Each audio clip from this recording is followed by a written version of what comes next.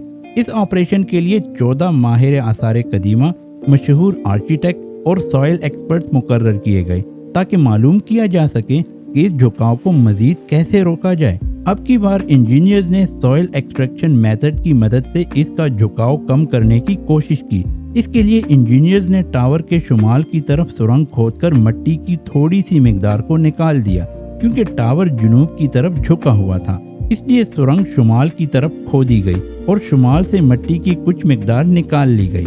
اس کے بعد steel cables کی مدد سے اس ٹاور کو کھینچتے ہوئے واپس سیدھا کرنے کی کوشش کی گئی. اپنے اس تجربے میں انجینئرز کچھ حد تک کامیاب رہے اور اس ٹاور کی بنیاد سے اس کی فاؤنڈیشن سے زمین کو ہٹا کے 16 سے 17 انچز تک اس کا جھکاؤ کم کرنے میں کامیاب ہو گئے اور اسے 5.5 ڈگری سے واپس 4 سے بھی کم ڈگری پہ لے آئے.